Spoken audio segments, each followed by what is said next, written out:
नमस्कार मित्रांनो, आपण 4थीच्या भूगोलमधला 11वा पाठ बघत आहोत. महाराष्ट्र शेती या पाठामधली आपण आधुनिक शेतीपर्यंत माहिती बघितली आहे. चला तर मग आधुनिक शेती हा टॉपिक बघूया.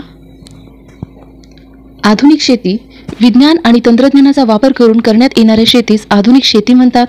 यामध्ये ट्रॅक्टर, हार्वेस्टर इत्यादी आधुनिक यंत्राचा वापर होतो. ठिबक सिंचन, तुषार सिंचन यासारखी जलसिंचनाची तंत्रे व संकरित बियाणे यांचा समावेश होतो. यासाठी शासनाचा कृषी विभाग व कृषी विद्यापीठे यांच्यामार्फत आधुनिक शेतीचा प्रचार व प्रसार केला जात आहे. दूरदर्शनसारख्या प्रसार माध्यमांद्वारे शेतीविषयी मार्गदर्शन केले जात आहे. त्यांचा मुख्य उद्देश वाढणाऱ्या लोकसंख्येच्या गरजा भागवण्यासाठी शेतमालाचे उत्पादन वाढवणे हा आहे. इथे बघा, ठिबक सिंचन आणि तुषार सिंचनावर 2 प्रश्न विचारले आहे. ते आपण पाठाच्या शेवटी बघूया. समोर बघूया. पशुपालन, शेळ्या, मेंढ्या, गाई, बैल, म्हशी, रेडे, गाढव इत्यादी प्राणी पाळले जातात. या व्यवसायास पशुपालन म्हणतात. शेतीला पूरक व्यवसाय म्हणून महाराष्ट्रात प्रामुख्याने पशुपालन केले जाते. काही ठिकाणी मात्र पशुपालन व्यवसाय स्वतंत्रपणे चालतो. उदाहरणार्थ पश्चिम महाराष्ट्रातील धनगरांचे मेंढीपालन. हा प्रश्न येऊ शकते, लक्षात ठेवा. जोड्या लावामध्ये असं विचारले जाते. पाळीव प्राण्यांपासून दूध, मासे, लोकर, कातडी इत्यादी उत्पादने मिळतात. काही प्राण्यांचा उपयोग वाहतूक व शेतीच्या कामासाठी केला जातो. कुक्कुटपालन हा सुद्धा एक महत्त्वाचा जोड व्यवसाय आहे. काही शेतकरी कुक्कुटपालनाचा व्यवसाय घरगुती स्तरावर करतात. अंडी व मांस यांचा खाद्यान्न म्हणून उपयोग होतो.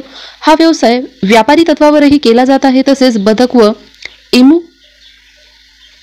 एमू पालनाचा व्यवसायही राज्यात केला जात आहे. आपण यावरचे प्रश्न बघूया. जोड्या लावा प्रश्न दिलाय बघा. जलसिंचनाने पाणी पुरवठा करून शेती केली जाते, तिला कोणती शेती म्हणते? बागायती शेती. मग जिरायती शेती काय? जे पावसाच्या पाण्यावर अवलंबून असते. आणि खरीप म्हणजे काय? खरीप हंगाम म्हणजे काय? पावसाळ्यात होतो आणि रब्बी त्याच्या उलट हिवाळ्यात होतो. असे ऑप्शन थ्रू प्रश्न क्रिएट करून बघा, तुम्हाला इंटरेस्ट येईल आणि तेवढाच अभ्यास जास्त होईल. समोर बघा, महाराष्ट्रातील प्रमुख अन्नधान्य पीक आहे कोणतं आहे? ज्वारी. हे विचारलं जाणार नाही आपल्याला. समोर बघूया. केळीचे उत्पादन प्रामुख्याने कोणत्या जिल्ह्यात घेतले जाते? जळगाव जिल्ह्यामध्ये. हे लक्षातच ठेवा, महत्त्वाचं आहे. केळीचे उत्पादन प्रामुख्याने जळगाव जिल्ह्यात घेतले जाते. ठाणे जिल्ह्यातील घोडवरचे प्रसिद्ध आहे. काय प्रसिद्ध आहे? चिकू. ठाणे जिल्ह्यातील घोडवरचे चिकू प्रसिद्ध आहे. द्राक्ष कुठे आहे? नाशिक इथे. समोर बघूया. इथे बघा, आपल्याला हा प्रश्न महत्त्वाचा आहे. नारळाच्या झाडाला कल्पवृक्ष का म्हणतात? आपल्याला फक्त कल्पवृक्ष हे आठवून राहिलं पाहिजे. नारळाच्या झाडाला म्हणतात. जिरायती शेती, खरीप हंगाम, बागायती शेती हे महत्त्वाचं नाही आपल्याला. हा 12वा पाठ बघत आहोत. महाराष्ट्र उद्योग. चला तर मग सुरुवात करूया. महाराष्ट्र राज्य विविध उद्योगात अग्रेसर आहे. या पाठात महाराष्ट्र राज्यातील प्रमुख उद्योगांची माहिती आपण मिळवूया. राज्यात साखर, सुती कापड, औषधे, खते, वाहने, संरक्षण साहित्य, रसायने, विविध प्रकारची यंत्रे, विद्युत उपकरणे, कागद, काच सामान इत्यादी उत्पादन प्रामुख्याने होते. उद्योगातून राज्याला व देशाला आर्थिक उत्पन्न मिळते. तसेच राज्यातील जनतेला रोजगार उपलब्ध होतो. मोठे उद्योग, लघु उद्योग, कुटीर उद्योग असे उद्योगाचे 3 प्रकार केले जातात. आपण मोठे उद्योग बघूया. मोठे उद्योग मोठ्या जागेत मोठ्या प्रमाणावर उत्पादन घेण्यासाठी उभारलेल्या अनेक उद्योग आहेत. साखर व कापड उद्योग हे महाराष्ट्रातील प्रमुख मोठे उद्योग आहे. हे माहिती असावं तुम्हाला. साखर व कापड उद्योग हे महाराष्ट्रातील प्रमुख मोठे उद्योग आहे. साखर उद्योग बघूया. महाराष्ट्र पठाराच्या पश्चिम भागात ऊस लागवडीचे क्षेत्र जास्त असल्याने या भागात साखर निर्मितीसाठी लागणारा ऊस हा कच्चा माल मोठ्या प्रमाणात सहज उपलब्ध होतो. म्हणून येथे साखर उद्योग मोठ्या प्रमाणावर विकसित झाला आहे. हे बघा, हे माहिती असावं तुम्हाला. साखर उद्योग मोठ्या प्रमाणावर विकसित का झाला आहे? कारण महाराष्ट्र पठाराच्या पश्चिम भागात ऊस लागवडीचे क्षेत्र जास्त असल्याने या भागात साखर निर्मितीसाठी लागणारा ऊस हा कच्चा माल मोठ्या प्रमाणावर सहज उपलब्ध होतो. म्हणून येथे साखर उद्योग मोठ्या प्रमाणावर विकसित झाला आहे. कापड उद्योग बघूया. महाराष्ट्रामध्ये हा उद्योग विविध ठिकाणी हातमाग व यंत्रमागाद्वारे चालतो. पूर्वी मुंबई हे शहर कापड गिरण्यासाठी प्रसिद्ध होते. हे बघा, हे महत्त्वाचं आहे. पूर्वी मुंबई हे शहर कापड गिरण्यांसाठी प्रसिद्ध होते. समोर बघूया. आता यंत्रमागाद्वारे कापड निर्मितीसाठी सोलापूर, नागपूर, भिवंडी, मालेगाव, येवला व इचलकरंजी हे महत्त्वाचे केंद्र आहे.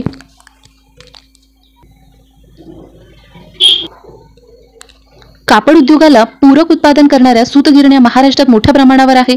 वरील 2 प्रमुख उद्योगांबरोबरच वाहन निर्मिती, रसायन, औषध निर्मिती, संरक्षण साहित्य निर्मिती, तेल शुद्धीकरणे, सिमेंट, कागद निर्मिती, माहिती तंत्रज्ञान इत्यादी मोठे उद्योगही महाराष्ट्रात आहे.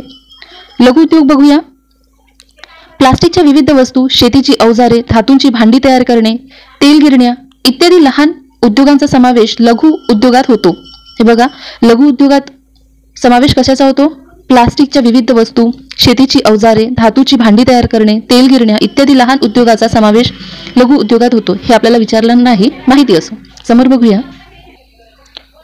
प्लास्टिकच्या विविध वस्तू, शेतीची अवजारे, धातूची भांडी तयार करणे, तेल गिरण्या इत्यादी लहान उद्योगाचा समावेश लघु उद्योगात होतो. हे उद्योग महाराष्ट्रात अनेक ठिकाणी विखुरलेले आहे. अनेक मोठ्या उद्योगांना लागणारे छोटे छोटे भाग तयार करणे लघु उद्योग मोठ्या प्रमाणावर जवळजवळ असतात. लघु उद्योग प्रामुख्याने बाजारपेठेच्या आसपास विकसित होतात. कुटीर उद्योग बघूया. टोपल्या, चटया, मातीची भांडी, पापड, उदबत्त्या इत्यादी तयार करणे या घरगुती स्वरूपाच्या व्यवसायांना कुटीर उद्योग म्हणतात. बघा, कुटीर उद्योग कशाला म्हणतात? टोपल्या, चटया, मातीची भांडी, पापड, उदबत्त्या इत्यादी तयार करणे या घरगुती स्वरूपाच्या व्यवसायांना कुटीर उद्योग म्हणतात. घरगुती स्वरूपाच्या व्यवसायांना कुटीर उद्योग म्हणतात. या उद्योगातील बहुतांश माल स्थानिक बाजारपेठेत विकला जातो. महाराष्ट्राच्या सर्वच भागात वेगवेगळे कुटीर उद्योग आहेत. औद्योगिक वसाहती MIDC उद्योगांचे विकेंद्रीकरण साधण्यासाठी महाराष्ट्र शासनाने औद्योगिक विकास मंडळाची स्थापना केली आहे. हे महत्त्वाचं आहे. औद्योगिक विकास मंडळाची स्थापना का केली आहे? उद्योगाच्या विकेंद्रीकरण साधण्यासाठी महाराष्ट्र शासनाने औद्योगिक विकास महामंडळाची स्थापना केली आहे. याचा प्रमुख उद्देश राज्याच्या वेगवेगळ्या भागात उद्योगाचा विकास करणे व स्थानिक पातळीवर रोजगार मिळवून देणे हा आहे. हे महत्त्वाचं आहे. या महामंडळाद्वारे बहुतेक जिल्ह्यांमध्ये औद्योगिक वसाहती निर्माण झाल्या आहे. यामुळे अनेक लघु उद्योग व काही मोठे उद्योग जिल्हा स्तरावर सुरू झाले आहे. बघा, इथून खूप महत्त्वाचं आहे, लक्षात ठेवा. एकदा वाचून घेऊया. उद्योगाचे विकेंद्रीकरण साधण्यासाठी महाराष्ट्र शासनाने औद्योगिक विकास महामंडळाची स्थापना केली. याचा प्रमुख उद्देश राज्याच्या वेगवेगळ्या भागात उद्योगाचा विकास करणे व स्थानिक पातळीवर रोजगार मिळवून देणे हा आहे. या महामंडळाद्वारे विविध जिल्ह्यांमध्ये औद्योगिक वसाहती निर्माण झाल्या आहेत. यामुळे अनेक लघु उद्योग व काही मोठे उद्योग जिल्हा स्तरावर सुरू झाले आहे. समोर बघूया. विशेष आर्थिक क्षेत्र बघा, हे महत्त्वाचं आहे. स्पेशल इकॉनॉमिक झोन म्हणतात. अलीकडच्या काळात विशेष आर्थिक क्षेत्राचा विकास करण्याचे प्रयत्न सुरू झाले आहे. यामध्ये मोठ्या उद्योगांना लागणारी जमीन व इतर पायाभूत सोयी उद्योगजनांना एकाच ठिकाणी उपलब्ध करून दिल्या जातात. याद्वारे मोठ्या प्रमाणात रोजगार निर्मितीच्या संधी उपलब्ध होऊन स्थानिक लोकांना याचा फायदा होईल अशी यामागे अपेक्षा आहे. इथे बघा, हे खूप महत्त्वाचं आहे. यामध्ये म्हणजे विशेष आर्थिक क्षेत्रामध्ये मोठ्या उद्योगांना लागणारी जमीन व इतर पायाभूत सोयी उद्योगजनांना एकाच ठिकाणी उपलब्ध करून दिल्या जातात. याद्वारे मोठ्या प्रमाणात रोजगार निर्मितीच्या संधी उपलब्ध होऊन स्थानिक लोकांना याचा फायदा होईल अशी अपेक्षा आहे. हे बघा, हे महत्त्वाचं आहे. बृहन्मुंबई, ठाणे, पुणे, नाशिक या परिसरात अनेक उद्योग विकसित झाले आहे. हा औद्योगिक त्रिकोण प्रसिद्ध आहे. हा औद्योगिक त्रिकोण प्रसिद्ध आहे. कोणता औद्योगिक त्रिकोण? बृहन्मुंबई, ठाणे, पुणे आणि नाशिक. हे खूप महत्त्वाचं आहे, लक्षातच ठेवा. औद्योगिक त्रिकोण म्हणजे काय? बृहन्मुंबई, ठाणे, पुणे आणि नाशिक. यामध्ये माहिती तंत्रज्ञान, यंत्रसामग्री बनवणे, खाद्यान्ने, साखर व कापड हे प्रमुख उद्योग आहेत. यात अशाच प्रकारे नागपूर, चंद्रपूर हा पट्टा खनिजांवर आधारित उद्योगांसाठी प्रसिद्ध आहे. खूप महत्त्वाचं आहे, लक्षातच ठेवा. नागपूर, चंद्रपूर हा पट्टा खनिजांवर आधारित उद्योगांसाठी प्रसिद्ध आहे. हे विचारलं आहे खूपदा, म्हणून महत्त्वाचं आहे. इथे बघा प्रश्न, मोठ्या जागेत मोठ्या प्रमाणावर उत्पादन घेण्यासाठी मोठे उद्योग उभारले आहे. हे खूप महत्त्वाचं आहे. खनिजांवर आधारित उद्योगांसाठी पट्टा प्रसिद्ध आहे. कोणता? चंद्रपूर, नागपूर पट्टा. हे आपल्यासाठी महत्त्वाचं नाही. इथे बघा, हे महत्त्वाचं नाही आपल्यासाठी. उद्योगांचे प्रमुख प्रकार हे महत्त्वाचं नाही. कुटीर उद्योगांसाठी कोणकोणत्या गोष्टीचा समावेश होतो हे खूप महत्त्वाचं आहे. महाराष्ट्रातील महत्त्वाचा औद्योगिक त्रिकोण कोणता हे पेपरमध्ये पण विचारला आहे, म्हणून लक्षात ठेवा. MIDC बद्दल माहिती दिली आहे. महाराष्ट्र इंडस्ट्रियल डेव्हलपमेंट कॉर्पोरेशन हे खूप महत्त्वाचं आहे. हे विचारलं आहे MIDC बद्दल. आणि शेज म्हणजे काय? स्पेशल इकॉनॉमिक झोन, विशेष आर्थिक क्षेत्र हे विचारलं आहे जोड्या लावामध्ये, म्हणून लक्षातच ठेवा. 13वा पाठ बघत आहो, महाराष्ट्र वाहतूक, संदेशवहन व व्यापार. चला तर मग सुरुवात करूया. मागील पाठात आपण उद्योगधंद्याची माहिती मिळवली. या पाठात राज्याच्या वाहतूक आणि संदेशवहनाचा अभ्यास करू. या सोयीमुळे व्यापार आणि उद्योगांच्या प्रगतीवर कसा परिणाम होते ते पाहू. बघा, प्रवासी आणि माल एका ठिकाणाहून दुसऱ्या ठिकाणी वाहून नेणे म्हणजेच वाहतूक होय. वाहतूक म्हणजे काय? प्रवासी आणि माल एका ठिकाणाहून दुसऱ्या ठिकाणी वाहून नेणे म्हणजे वाहतूक होय. आपल्या राज्यात रस्ते, लोहमार्ग, हवाई मार्ग व जलमार्ग याद्वारे वाहतूक होते. जमिनीवरील वाहतूक हे महत्त्वाचं नाही, पण आपण एकदा वाचून घेऊया. जमिनीवरून रस्ते आणि लोहमार्गाने वाहतूक केली जाते. रस्ते व लोहमार्ग निर्मितीवर प्राकृतिक रचनेचा परिणाम होतो. त्यामुळे वाहतूक मार्गाचे जाडे सपाट प्रदेशात दाट असते. जे रस्ते खडी, मुरुम यापासून तयार करतात त्यांना कच्चे रस्ते म्हणतात. तर जे रस्ते डांबर अथवा सिमेंटचे असतात त्यांना पक्के रस्ते म्हणतात. रस्ते बघूया. राज्यातील रस्त्यांचे ग्रामीण, जिल्हा, राज्य आणि राष्ट्रीय महामार्ग असे विविध प्रकार आहे. हे महत्त्वाचं लक्षात घ्या. राज्यातील रस्त्यांचे ग्रामीण, जिल्हा, राज्य आणि राष्ट्रीय महामार्ग असे विविध प्रकार आहे. समोर बघूया. राष्ट्रीय महामार्ग आणि राज्य मार्ग हे मोठ्या शहरांना जोडतात. हे लक्षात राहू द्या.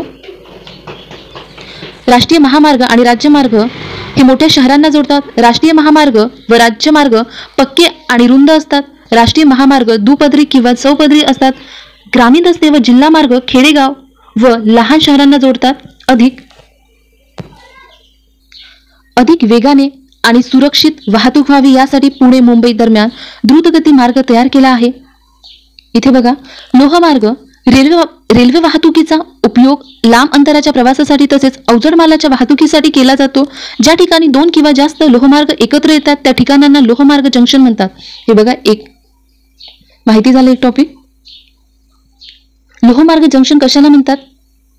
ज्या ठिकाणी 2 किंवा जास्त लोहमार्ग एकत्र येतात त्या ठिकाणांना लोहमार्ग जंक्शन म्हणतात. नागपूर, भुसावळ, कल्याण, मुंबई, पुणे, मनमाड इत्यादी ठिकाणी अनेक लोहमार्ग एकत्र आले आहे. त्यामुळे ही ठिकाणे राज्यातील लोहमार्ग वाहतुकीची प्रमुख केंद्र बनली आहे. बघा, लोहमार्ग वाहतुकीची प्रमुख केंद्र का बनले आहे? कारण की या ठिकाणी अनेक लोहमार्ग एकत्र आले आहे. समोर बघूया. ही माहिती महत्त्वाची नाही. इथे बघा, महाराष्ट्रात मुंबई, दिल्ली, जम्मू, मुंबई, चेन्नई, मुंबई, पुणे, बंगलोर, मुंबई, कन्याकुमारी हे प्रमुख लोहमार्ग आहे. त्यांना जोडणारे काही लोहमार्ग विकसित झाले आहेत. उदाहरणार्थ दोंड मनमाड लोहमार्ग हा मुंबई, चेन्नई व मुंबई, कोलकाता या मार्गांना जोडतो. अलीकडच्या काळात कोकणातील लोहमार्गाचा विकास झाला आहे. यामुळे कोकणातील महत्त्वाची शहरे मुंबईत जोडली गेली आहे. आपल्या राज्यातील मुंबई आणि पुणे या महानगरांच्या परिसरात स्थानिक प्रवासी वाहतूक करण्यासाठी उपनगरी लोहमार्ग गाड्यांची सोय केली आहे. हवाई वाहतूक बघूया. हवाई वाहतूक. मुंबई हे राज्यातील हवाई वाहतुकीचे प्रमुख केंद्र आहे. देशातील प्रमुख शहरांदरम्यान हवाई वाहतूक करण्यासाठी मुंबईतील सांताक्रूझ विमानतळाचा वापर केला जातो. हे महत्त्वाचं, हे लक्षात ठेवा. मुंबईतील सांताक्रूझ विमानतळाचा मुंबईमध्ये सांताक्रूझ विमानतळ आहे. मुंबईहून जगातील इतर देशाकडे हवाई वाहतूक करण्यासाठी छत्रपती शिवाजी आंतरराष्ट्रीय विमानतळाचा वापर केला जातो. हे पण लक्षात ठेवा. छत्रपती शिवाजी आंतरराष्ट्रीय विमानतळ. पुणे, नागपूर आणि औरंगाबाद येथे आंतरराष्ट्रीय विमानतळे आहे. याशिवाय काही जिल्ह्याच्या ठिकाणी लहान विमानतळ किंवा धावपट्टे आहे. जलवाहतूक. नद्या, धरणे व सागरातून जलवाहतूक चालते. जलमार्ग तयार करावे लागत नाही. तसेच याद्वारे मोठ्या प्रमाणावर अवजड मालाची वाहतूक करता येते. त्यामुळे लांब पल्ल्याच्या माल वाहतुकीसाठी जलवाहतूक हा सर्वात स्वस्त वाहतुकीचा प्रकार आहे. हा पेपरमध्ये विचारला आहे. जलवाहतूक हा सर्वात स्वस्त वाहतुकीचा प्रकार आहे. पावसाळ्यात वादळी हवामानाच्या काळात जल वाहतुकीवर मर्यादा येते. महाराष्ट्रातील बहुतेक नद्या हंगामी स्वरूपाच्या असल्याने व त्याची खोली कमी असल्याने या नद्यांमधून जलवाहतूक होत नाही. परंतु येथे मोठी धरणे बांधून जलाशय निर्माण केले जाते. अशा ठिकाणी जलाशयाच्या किनाऱ्यावरील गावांसाठी जलवाहतुकीची सोय असते. महाराष्ट्राला 720 किलोमीटर लांबीचा समुद्र किनारा लाभला आहे. हे खूप महत्त्वाचं, लक्षातच ठेवा. या किनारी भागात ज्या ठिकाणी जहाज थांबण्यासाठी सुरक्षित जागा आहे तेथे बंदरे विकसित झाली आहे. हे खूप महत्त्वाचं आहे, तुम्हाला माहित हवं बंदरे म्हणजे काय. ज्या किनारी भागात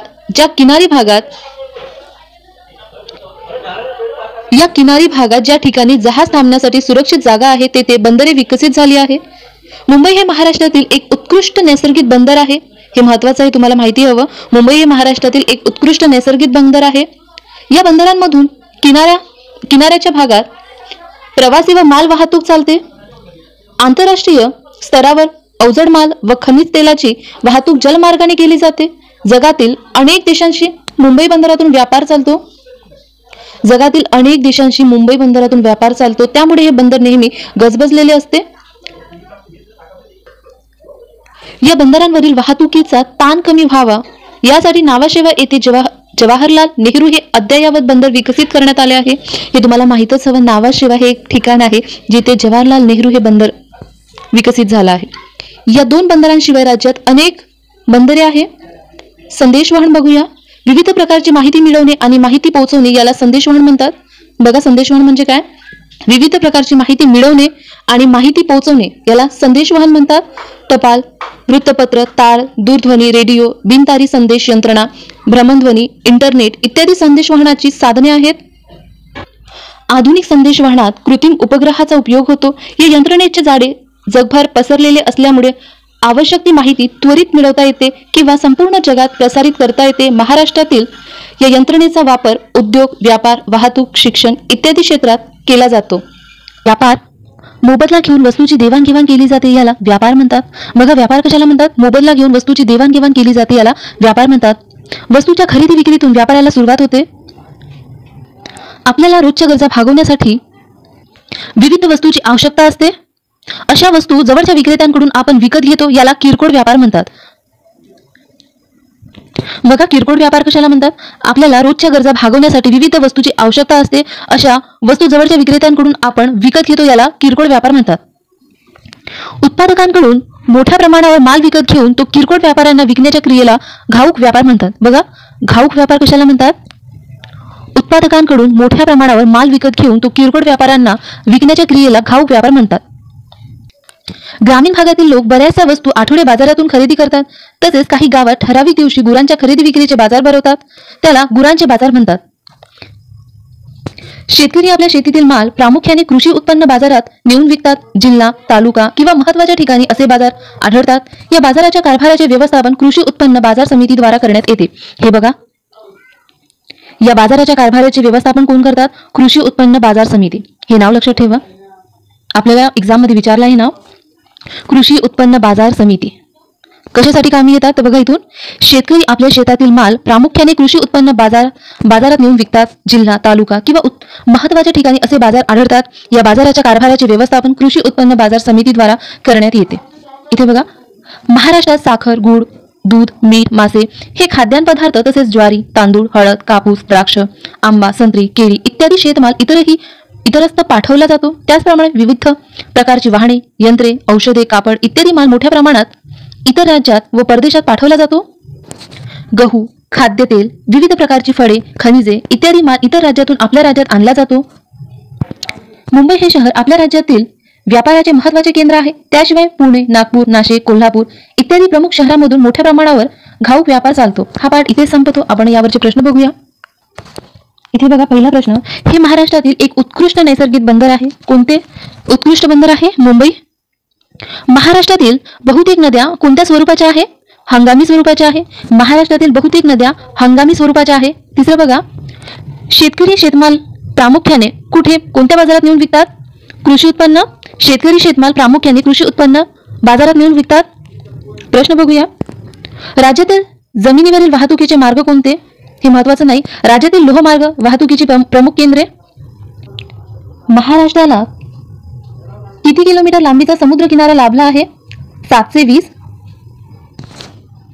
घाऊक व्यापार म्हणजे काय? हे लक्षात नाही राहिलं तरी चालेल. जलमार्ग हा, इथे बघा, जलमार्ग हा स्वस्त वाहतूक प्रकार का आहे? महाराष्ट्रातील नद्यांमधून जलवाहतूक का होत नाही? का नाही होत? कारण की इथे दिलाय बघा प्रश्नाचं उत्तर. हे बघा 2 नंबर, महाराष्ट्रातील बहुतेक नद्या हंगामी स्वरूपाच्या आहेत. संदेशवहनाची साधने, किरकोळ व घाऊक व्यापारातील फरक. संदेशवहनाची साधने, किरकोळ व घाऊक व्यापार हे महत्त्वाचं नाहीये. या ठिकाणी हे लक्षात ठेवा फक्त सेकंड नंबरचं. या ठिकाणी हा पाठ संपवत आहोत. महाराष्ट्र प्रमुख शहरे व पर्यटन स्थळे. चला तर मग सुरुवात करूया. शेतीमुळे मानवाच्या भटक्या जीवनाला स्थिरता प्राप्त झाली. जगण्यासाठी अनुकूल परिस्थिती असेल त्या ठिकाणी मानव वस्ती करून राहू लागला. सुरुवातीला या वस्तीचा आकार लहान असे. हळूहळू शेतीच्या प्रगतीमुळे शेतीसाठी लागणारी अवजारे तयार करणे, मातीची भांडी तयार करणे, लोखंडाच्या वस्तू तयार करणे इत्यादी पूरक उद्योग या वस्तीत सुरू झाले. शेती आणि उद्योगधंद्याच्या विकासामुळे या वस्तीची लोकसंख्या वाढू लागली. इथे बघा, लोकसंख्या का वाढू लागली? कारण शेती आणि उद्योगधंद्याच्या विकासामुळे या वस्तीची लोकसंख्या वाढू लागली. नंतर येथे वाहतूक, दुकाने, शाळा, दवाखाने, हॉटेल्स, बँका इत्यादी सेवा वाढू लागल्या आणि हळूहळू छोट्या वस्तीचे रूपांतर प्रथम मोठ्या गावात व नंतर शहरात होत गेले. इथे बघा, हे तुम्हाला सांगत आहे की छोट्या शहरातून मोठे शहर कसे निर्माण झाले. समोर बघूया. काही शहरे प्रशासकीय, व्यापार, ऐतिहासिक, औद्योगिक, धार्मिक कारणांमुळे तर काही नैसर्गिक सौंदर्यामुळे विकसित झाली आहे. महाराष्ट्रातील अशाच काही प्रमुख शहरांचा या पाठात आपण अभ्यास करणार आहोत. मुंबईबद्दल बघूया. मुंबई ही महाराष्ट्राची राजधानी आहे. ही माहिती हवं तुम्हाला. मुंबईला भारताची आर्थिक राजधानी मानतात. हे खूप महत्त्वाचा पॉईंट आहे, लक्षात घ्या. मुंबईला भारताची आर्थिक राजधानी मानतात. या शहरात रोजगाराच्या संधी मोठ्या प्रमाणात उपलब्ध होतात. परिणामी स्थलांतरामुळे या शहरात लोकसंख्येत मोठ्या प्रमाणात वाढ झाली आहे. मंत्रालय, राज्याची उच्च न्यायालये इत्यादी महत्त्वाची कार्यालय येथे आहे. व्यापारी व प्रशासकीय केंद्र म्हणून हे शहर प्रसिद्ध आहे. बघा, व्यापारी व प्रशासकीय केंद्र म्हणून हे मुंबई हे शहर प्रसिद्ध आहे. Gateway of India, Chhatrapati Shivaji वस्तू संग्रहालय, जहागीर आर्ट गॅलरी, तारापूर मत्स्यालय इत्यादी प्रमुख पर्यटन स्थळे येथे आहेत. तेथील नेहरू विज्ञान केंद्र व नेहरू तारांगण प्रसिद्ध आहे. त्याचप्रमाणे गिरगाव, माहीम, शिवाजी पार्क येथील चौपाट्या हे पर्यटकांचे आकर्षण आहे. हे माहीत हवं. चौपाट्याचे नाव मुंबईमध्ये आहे. गिरगाव, माहीम, शिवाजी पार्क मुंबईमध्ये आहे. हे तुम्हाला माहिती हवं.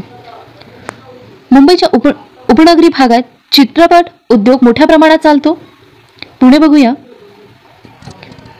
मुळा-मुठा नदीच्या संगमावर पुणे हे शहर वसलेले आहे. खूप महत्त्वाचं आहे, हे तुम्हाला माहीतच हवं. जोड्या लावामध्ये विचारलं गेलं आहे. पुणे हे औद्योगिक, ऐतिहासिक, शैक्षणिक, सांस्कृतिक केंद्र म्हणून प्रसिद्ध आहे.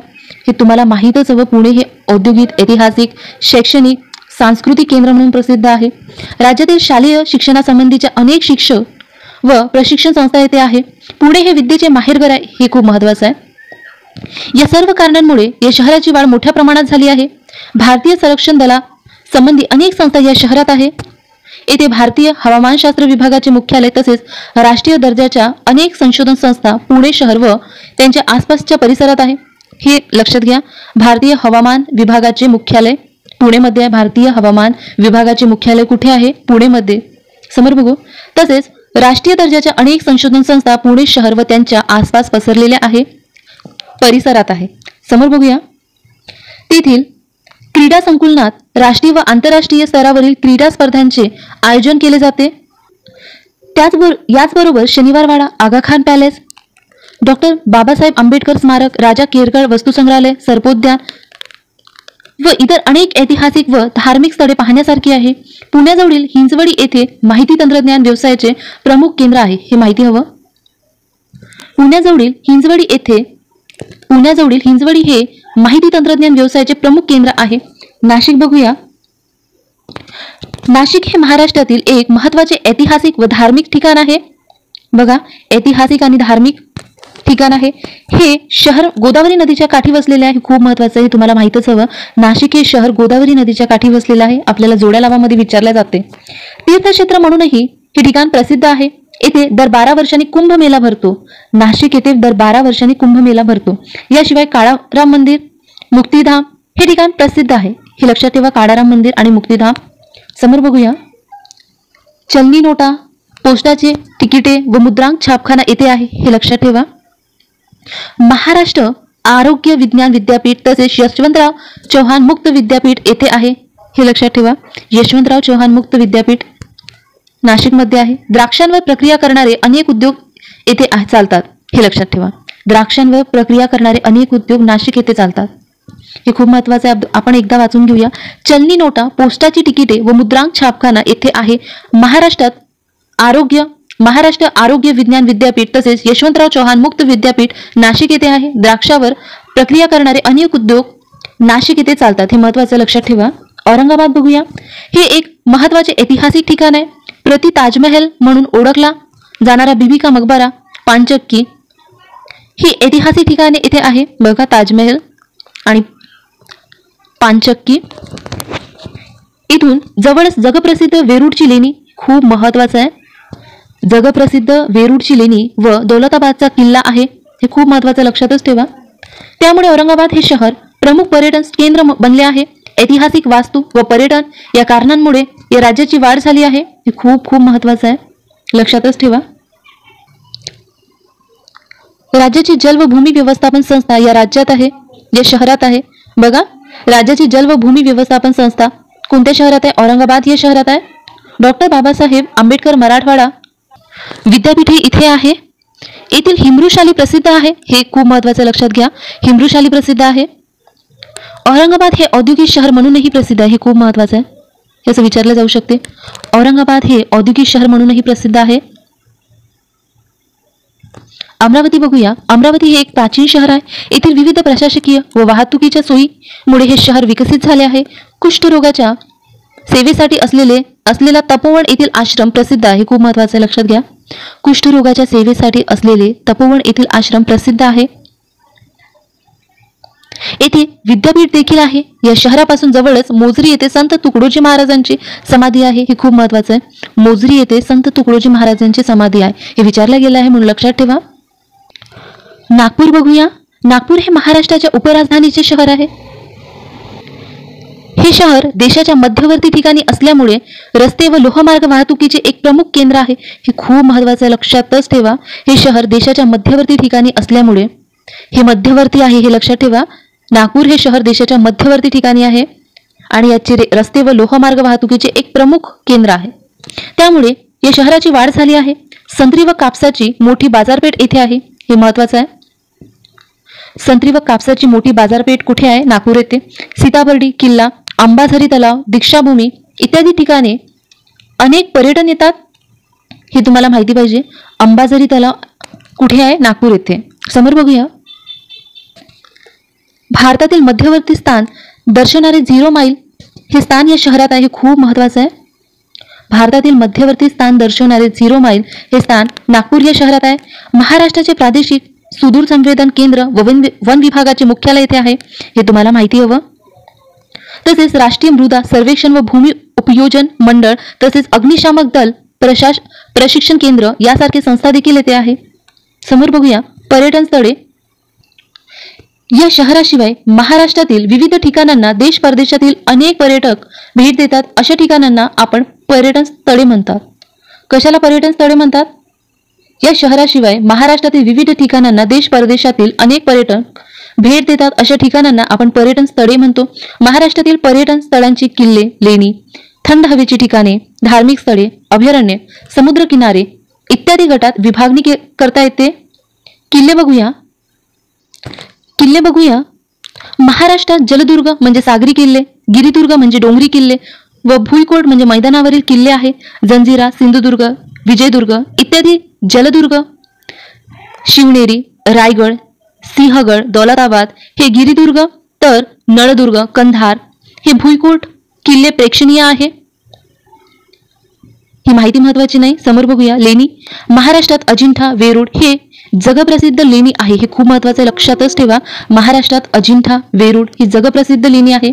त्याचबरोबर घारापुरी, पितळखोरा, कारले, भाजे इत्यादी लेणी प्रसिद्ध आहे, हे महत्त्वाचं आहे. ही जोड्या लावायला विचारल्या जातात. ही लेणी आणि ते कोणत्या शहरामध्ये आहे असे जोड्या लावायला प्रश्न आपल्याला MPSC मध्ये विचारले आहे, म्हणून लक्षात ठेवा. हे लिहून घ्या कुठे आणि हे कोणत्या सिटीमध्ये आहे हे बघून तुम्ही लिहून ठेवा. थंड हवेची ठिकाणे बघूया. ही माहिती आपल्यासाठी महत्त्वाची नाही. समोर बघा. जव्हार, माथेरान, लोणावळा, महाबळेश्वर, पाचगणी, पन्हाळा, आंबोली, तोरणमाळ, पाल व चिखलदरा इत्यादी थंड हवेची ठिकाणे प्रसिद्ध आहे. हे जे दिले आहे थंड हवेची ठिकाणे, यावर जोड्या लावा प्रश्न विचारला आहे. हे कुठे आहे, कोणत्या ठिकाणी आणि ह्या थंड हवेचे ठिकाणे असे जोड्या लावामध्ये विचारले आहे, म्हणून तुम्ही हे सुद्धा लिहून ठेवा. समोर बघूया. महाराष्ट्र तसेच देश व विदेशातील अनेक पर्यटन या ठिकाणांना भेट देतात। ही सर्व ठिकाणे राज्यातील कोणत्या पर्वतात येतात हे आकृतीच्या आधारे शोधू आपण। समोर बघूया, धार्मिक स्थळे। महाराष्ट्र ही संतांची भूमी आहे, हे आठवण ठेवा। देहू, आळंदी, अक्कलकोट, पैठण, शेगाव इत्यादी ठिकाणे त्यांच्या वास्तव्याने प्रसिद्ध झाली आहे। पंढरपूर, तुळजापूर, जेजुरी, कोल्हापूर, माहूर इत्यादी प्रसिद्ध तीर्थक्षेत्र महाराष्ट्रात आहे। याशिवाय अष्टविनायक देवीची 3.5 पीठे, देशातील 12 ज्योतिर्लिंगांपैकी परळी वैजनाथ, भीमाशंकर, त्र्यंबकेश्वर, घृणेश्वर, औंढा नागनाथ ही 5 ज्योतिर्लिंग आपल्या राज्यात आहे। हे खूप महत्त्वाची माहिती आहे, पेपरमध्ये एकदा विचारलं होतं। ज्योतिर्लिंग किती आहे? 12। परळी वैजनाथ, भीमाशंकर, त्र्यंबकेश्वर, घृणेश्वर, औंढा नागनाथ ही 5 ज्योतिर्लिंग आपल्या राज्यात आहे। शिर्डी, नांदेड येथील गुरुद्वारे, ठाणे जिल्ह्यातील हाजी मलंग दर्गा, कोल्हापूर जिल्ह्यातील महालक्ष्मी, ज्योतिबा, बाहुबली, मुंबईतील महालक्ष्मी, सिद्धिविनायक, हाजी अली, मॉन्ट मेरी चर्च, चैत्यभूमी इत्यादी ठिकाणे व नागपूरमधील दीक्षाभूमी प्रसिद्ध आहे। अभयारण्य बघत आहोत आपण। महाराष्ट्रात ताडोबा, नवेगाव, पेच, संजय गांधी, गुगामल ही 5 राष्ट्रीय उद्याने आहे। हे खूप महत्त्वाचं आहे। ही राष्ट्रीय उद्याने आणि जिल्हा याच्यात जोड्या लावा दिल्या आहे म्हणून महत्त्वाचं आहे। समोर बघूया, कोयना उद्यान, कर्नाडा येथील पक्षी अभयारण्य, मेळघाट येथील वाघ्य प्रकल्प, अहमदनगर व सोलापूर जिल्ह्यातील माळढोक पक्षी अभयारण्य, शेकरू खारीसाठी भीमाशंकर अभयारण्य, तर गव्यासाठी राधानगरी येथील दाजीपूर अभयारण्य इत्यादी प्रसिद्ध आहे। हे एवढी ही माहिती आपल्याला जोड्या लावामध्ये विचारली आहे म्हणून लिहून ठेवा, खूप महत्त्वाचं आहे। समोर बघूया, बीड जिल्ह्यातील नायगाव व पुणे जिल्ह्यातील सुपे येथील मयुरेश्वर अभयारण्य मोरांसाठी प्रसिद्ध आहे, हे सुद्धा विचारलं आहे। कोणतं अभयारण्य कशासाठी प्रसिद्ध आहे हे सुद्धा जोड्या लावामध्ये विचारलं आहे म्हणून लक्षातच ठेवा। समुद्र किनारे बघू, महाराष्ट्राला सुंदर समुद्र किनारा लाभलेला आहे। बृहमुंबई येथील जुहू, माहीम, गोराई तसेच श्रीवर्धन, हरणे, गुहागर, अलिबाग, गणपतीपुळे, देवगड इत्यादी पुळणे पाहण्यासाठी पर्यटक आवर्जून येतात। समोर बघूया, सरोवरे व गरम पाण्याचे झरे, हे खूप महत्त्वाचं आहे। हे सुद्धा जोड्या लावामध्ये विचारलं आहे म्हणून लक्षातच ठेवा ही माहिती। बुलढाणा जिल्ह्यातील उल्कापातामुळे तयार झालेले लोणार हे खाऱ्या पाण्याचे सरोवर प्रसिद्ध आहे। हे बघा, ही माहिती खूप महत्त्वाची आहे, लक्षातच ठेवा। बुलढाणा जिल्ह्यातील उल्कापातामुळे तयार झालेले लोणार हे खाऱ्या पाण्याचे सरोवर प्रसिद्ध आहे। वज्रेश्वरी, कापेश्वर, उपनदेव, सुपनदेव, उन्हवरे, उनकेश्वर, सव इत्यादी गरम पाण्याचे झरे असलेली ठिकाणे प्रसिद्ध आहे। बघा, हे वज्रेश्वरी ठाणे जिल्ह्यामध्ये आहे असे जोड्या विचारले आहे।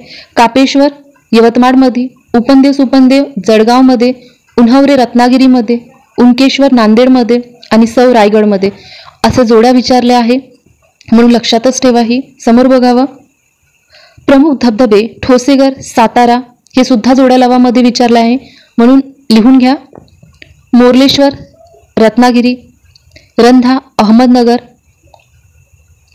सौताळा बीड, रजिरप्पा गडचिरोली, सहस्रकुंड नांदेड इत्यादी प्रसिद्ध धबधबे राज्यात आहे। हे माहिती खूपदा प्रश्नामध्ये विचारली आहे म्हणून लक्षात ठेवा। याशिवाय सह्याद्री पर्वतात पावसाळ्यात निर्माण होणारे अनेक धबधबे पाहण्यासाठी पर्यटन आवर्जून येतात। ही माहिती आपल्याला महत्त्वाची नाहीये। आपण प्रश्न बघूया। बघा, बीबी का मकबरा कोणत्या शहरात आहे? औरंगाबाद या शहरामध्ये आहे। बीबी का मकबरा औरंगाबाद या शहरात आहे। शनिवारवाडा कुठे आहे? पुणे शहरामध्ये आहे। महाराष्ट्राची उपराजधानी कोणती आहे? नागपूर। समोर बघा, बघा प्रश्न, महाराष्ट्रातील 2 गिरिदुर्गाची नावे सांगा। हे महत्त्वाचं नाही तेवढं। सेकंड बघा, महाराष्ट्रातील जगप्रसिद्ध लेणी कोठे आहे? आपण बघितलं आहे, हे तुम्ही मला कमेंट करून सांगा। महाराष्ट्रातील 2 राष्ट्रीय उद्यानाची नावे सांगा, हे आत्ताच बघितलं आहे आपण। ह्या 2 प्रश्नाची उत्तरे तुम्ही मला कमेंट करून सांगा। हा पाठ इथेच संपतो आणि आपलं 4थीचं पुस्तक देखील इथेच संपते। आपण उद्यापासून 5वीच्या पुस्तकाला सुरुवात करू। भेटूया उद्या पुढच्या लेक्चरमध्ये। तुम्हाला आजची माहिती आवडली असेल तर व्हिडिओला लाईक करा आणि कमेंट करून मला ह्या 2 प्रश्नाचे उत्तर नक्की सांगा। थँक्यू।